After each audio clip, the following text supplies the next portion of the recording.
Gabi na rin ako nakakain kaya napagdesisyonan ko nang bumalik sa kwarto ko. Lumipas ang ilang oras ngunit hindi pa rin ako makatulog. Namamahay siguro ako. Sanay kasi ako sa bahay na maliit lang ang higaan at naka-electric fan lang. Hindi katulad dito, may aircon. Tumayo ako at pumunta sa veranda ng kwarto. Ang tahimik ng buong bahay. Niwala akong marinig kahit na anong ingay. Mas lalo akong nalulungkot dito. Naaalala ko na naman ang mga kapatid ko kahit kasi 10 oras na ng gabi. Ang ingay-ingay pa rin nila. Tumingin ako sa kalangitan at wala ring bituin. Nakikiramay ka rin ba sa kalungkutan ko? Tanong ko habang nakatingin sa kalangitan. Napatingin ako sa likuran ko. What are you doing here? Hindi pwedeng nagpupuyat ang mga buntis, sabi niya. Hindi ko makita ang reaksyon ng mukha niya. Sorry, hindi ko kasi ako makakatulog eh. Matulog ka na, bukas kakausapin ulit kita. Nagtataka akong tumingin sa kanya. Nag-iwas naman siya ng tingin sa akin at umalis na. Huminga ako ng malalim at bumalik na lang sa higaan ko. Ilang saglit pa ay hinila. Nagising ako ng maaga, nagunat ng katawan pagkatapos inayos ang higaan ko. Naghilamos ako at naisipang bumaba na. Nakita kong nakaupo si ano nga bang pangalan niya? Good morning, nauutal na sabi ko. Good morning, sabi niya, hindi man lang ako tinapunan ng tingin. Diretso na sana ako ng kusina nang nagsalita. Where are you going? Nakataas ang kilay nito. Talo pa akong magtaray. Pupunta sa kusina. Titingnan ko kung may makakain ako. Nagugutom na kasi ako eh. Kumakalam na rin kasi ang sikmura ko. Bakit ka sa kusina? Pwede ka naman sumabay sa akin ah. Naku, wag na. Nahihiyang sabi ko. No, sit here. Tinuro niya ang bakanting silya. Umupo ako sa tabi niya. Ayoko na kasing makipagtalo sa kanya. Kumain ako. Wala kaming imikan hanggang sa matapos. Ilalagay ko na sana ang pinagkainan ko sa kusina nang hawakan niya ang kamay ko. Hindi mo na kailangang gawin yan. You are not a maid here. Tumango ako at umupo ulit sa tabi niya. Bigla siyang nagsalita. Gusto kong maayos ang relasyon natin para sa bata. Anong ibig mong sabihin? Nagtatakang tanong ko. Iba iyong mga napapanood kong palabas na pakasalan niya, yung babae para sa magiging anak nila, pero hindi naman yata ako mahal, diba? Tsaka halos wala pang ilang buwan nang makilala ko ito. I'm not gonna marry you kung yan ang iniisip mo. Ouch! Ha?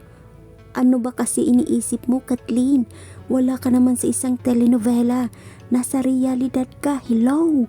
Gusto kong maayos ang relasyon natin para sa bata. I have a girlfriend at papakasalan ko siya soon. Tila may tumusok na karayom sa bandang dibdib ko. May girlfriend na pala siya pero nagluluko pa.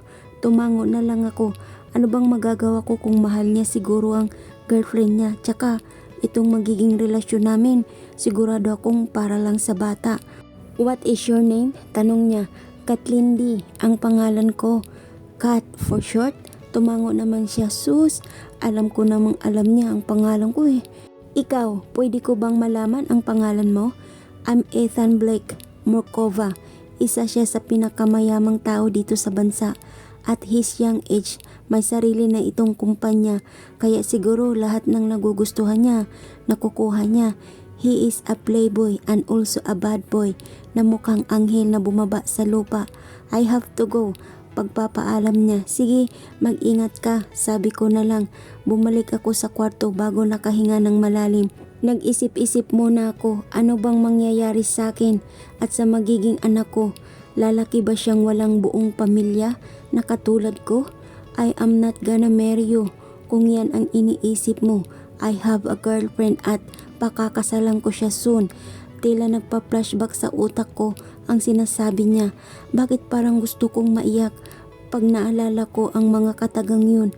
Bakit ba emosyonal ka? Kapag buntis ba, emosyonal masyado? Kasalukuyang kong hinihintay si Ethan. Ngayon, may gusto akong sabihin sa kanya at napag-isipan ko na ito ng mabuti. Nakita ko siyang bumaba sa sasakyan niya. Alam kong pagod siya pero gusto ko na talagang sabihin sa kanya ito. Sayang ang araw na makakasama ko siya. Hindi ko alam ang nararamdaman ko ngayon. Gusto ko siyang salubungin at yakapin. Siguro sa paglilihi ko. Siguro hinahanap-hanap ng baby ko ang pagmamahal ng ama niya. Ethan, wait. Pagpipigil ko sa kanya nang makita siyang paakyat ng hagdan. Pwede ba tayong mag-usap? Tanong ko, tumango naman ito bilang sagot. Mauna ka na sa opisina ko, magbibihis lang ako. Okay, nagtungo ako sa opisina niya, dito sa bahay niya. Kinakabahan ako habang hinihintay si Ethan. Maya-maya bumukas na ang pinto. Now talk, sabi niya. Huminga muna ako ng malalim. Ethan, alam ko na hindi ko kayang buhayin ang anak ko. Kaya napagdesisyonan ko na pagkapanganak ko, iiwan ko siya sa'yo. Hindi ko napigilan ang luha ko. Baka sa gwapo nitong mukha na naguguluhan sa sinasabi ko. Hindi ko gustong iwan si baby. Ang gusto ko lang mabigyan siya ng magandang buhay at ng buong pamilya. Ayaw kong lumaki siya na may dalawang kinikilalang ina. Hindi niya ako makikilala dahil yung mapapangasawa mo ang makikilala niyang ina. Pilit akong ngumiti sa harapan niya. Hindi ko naman nararamdaman na magkaroon ng buong pamilya nung bata pa ako. Mahirap para sa akin ang naging sitwasyon ko. Kaya mula noon, nangako ako sa sarili ko na bibigyan ko ng magandang at buong pamilya ang magiging anak ko. Ngunit sadyang mapagbiro ang tadhana. Hindi ko na iyon matutupad, pero ikaw at ang mapapangasawa mo, pwede niyong tuparin yun para sa akin. What about you? Alam mo ba, ang hinihiling mo? Hindi mo siya makikilala at hindi ka rin niya makikilala. Seryoso niyang tanong sa akin. Kaya kong magtiis, makita ko lang na masaya ang anak ko. Alam ko naman na hindi mo siya pababayaan eh. Ito ang iniisip ko buong araw. Masakit para sa akin ang desisyon ko. Pero ito lang ang tanging paraan para hindi maramdaman ng baby ko ang hirap ng buhay. Gusto kong ibigay sa kanya ang lahat ng hindi ko nararanasan nung bata pa ako. Hinawakan ko ang kamay niya. May isa lang akong hiling. Pwede mo ba akong alagaan habang nandito ako sa poder mo? Tanong ko, naguguluhan niya na naman akong tinitingnan. Gusto kong maramdaman na may taong nag-aalaga at nagmamahal sa akin. Gusto kong maramdaman na tinuturing mo akong espesyal kahit nasa maikling panahon lang, kahit sa pagbubuntis ko lang, para naman may mababaon akong alaala na kasama kita, pati na rin ang anak ko, bago ko siya iwan sa'yo. Sabi ko at pinunasan ang luha ko. Napahilamos ito sa muka. Siguro iniisip niya na mababaliw na ako. I'll try my best to do that, but don't expect too much, okay? Pilit akong tumango sa kanya. Thank you, Ethan. Pagpapasalamat ko. We're done here. Umalis siya sa harapan ko. Umakyat naman na ako sa kwarto at doon binuhos ang luha ko. Kaya ko bang iwan ang anak ko? Pero mas maayos ang magiging buhay niya kapag nandito siya sa ama niya. Mabibigyan siya ng buong pamilya kasamang magiging asawa ni Ethan. Minulat ko ang aking mga mata. Bigla kong naalala ang lahat ng nangyari kagabi. Napakamot ako sa ulo. Siguradong mapapagalitan ako ni Ethan nito. Tumayo ako at naghilamos. Pagkababa ko, nakita ko sa Ethan sa may dining table. Hindi ko siya pinapansin. Kailangan ko siyang iwasan dahil alam kong galit siya sa akin. Bigla itong nagsalita. Sit here. You need to eat. Umupo ako sa tabi niya. Ethan, sorry. Sorry nga pala kagabi. It's okay. Please, sa susunod, huwag mo nang gagawin yon. Kung may gusto ka, magpautos ka o kaya naman magpasama ka. Walang reaksyon na, sabi niya. Tumango na lang ako. Sabi ko ang lahat ng nangyari mula nung nakarating ako sa palengke hanggang sa paglalakad ko. Tila nag-alala naman siya sa baby. Sa baby lang ha? Magbihis ka, magpa-check up tayo, utos niya. Hindi na ako sumagot, kumain na lang ako at nagtungo sa kwarto para maligo at magbihis.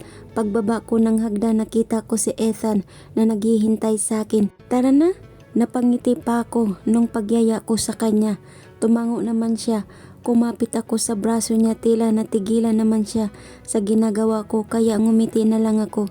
Siya talaga ang pinaglilihian ko. Hindi naman niya tinanggal ang pagkakapit ko sa braso niya. Sumakay na kami sa sasakyan. Madali kaming nakarating sa hospital. Ethan, natatakot ako. Natatakot kasi ako kung paano ang gagawing check-up ng doktor. First time ko pa naman. Malay ko ba kung masakit yun o hindi? It's gonna be okay. Don't be afraid. Humawag ako sa braso niya ng mahigpit. Pumasok kami sa isang clinic. Mr. Marcoba, it's nice to see you. Nakangiting pagbati ng doktor. It's nice to see you too, Doc. Sagot ni Ethan. Nakita naman ako ng doktor na tila hindi mapakali. Kaya kinausap ako nito. Huwag ka mag-alala, Ma'am Kath.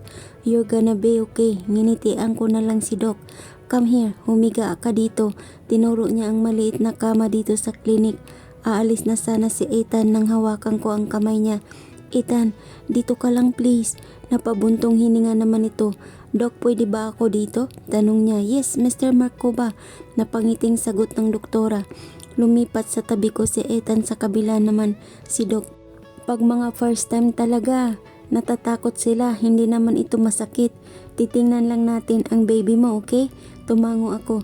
Itinaas ni Doc ang damit ko, tila umiiwas naman ng tingin si Ethan. Sa akin kong makaiwas, parang hindi naman niya ito nakita. May nilagay si doktor sa tiyan ko na parang gel. Iwan ko kung ano ang tawag doon. Hinawakan ko ang kamay ni Ethan. Mrs. take a deep breath, okay? Ginawa ko naman ang sinabi niya. Pumikit ako dahil natatakot talaga ako. Mas lalo ko lang hinigpitan ang pagkakahawak ko kay Ethan. Mrs. look at your baby.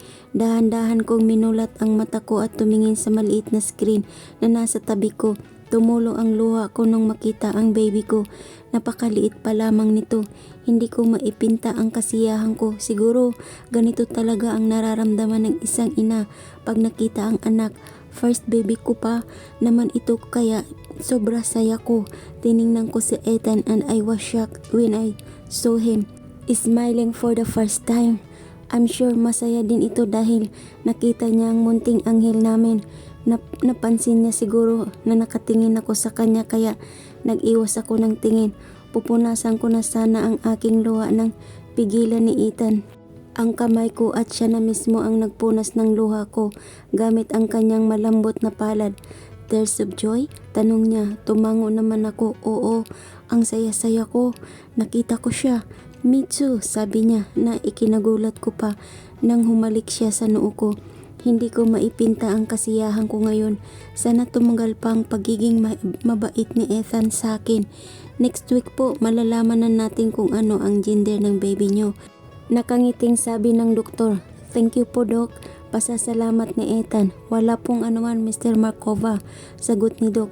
Tumayo na ako at binababa ang aking damit. We have to go, Doc. Pagpapaalam ni Ethan. Sige, mag-ingat kayo. Don't forget your vitamins, okay? Pahabol ni Doc. Tumango ako sa kanya. Thank you po. Lumabas na kami ng clinic at dumiretso sa sasakyan. Nalungkot naman ako dahil pauwi na kami. I am sure makukulong na naman ako sa bahay. Biglang nagsalita si Ethan. May gusto ka ba? Tanong niya. Ha? Ang lalim kasi ng iniisip mo. Nakakasama yan para kay baby. Ang sabi ko, kung may gusto ka ba? Gusto ko sanang mamasyal eh. Nahihiyang sabi ko. Pero okay lang kahit hindi naman ngayon. Ganun ba? Sige, bukas mamamasyal tayo. Sabi niya. Talaga? Gulat na tanong ko. Nang tumango siya, bigla ko siyang niyakap. Thank you, Ethan. Parang bata na sabi ko. But for now, you need to rest, okay? Nag-thumbs up naman ako sa kanya. Bumaba na kami ng sasakyan. Inalalayan ako nito. Kinikilig ako. Hindi na ako makapaghihintay para bukas. Nagising ako ng maaga ngayong araw. Ang pamamasyal namin ni Ethan. Good morning, Ethan. Nakangiting sabi ko. Good morning, Kath. You look so excited. Natatawang sabi niya. Sa wakas, nasilayan ko ulit ang ngiti niya. Yes, really excited.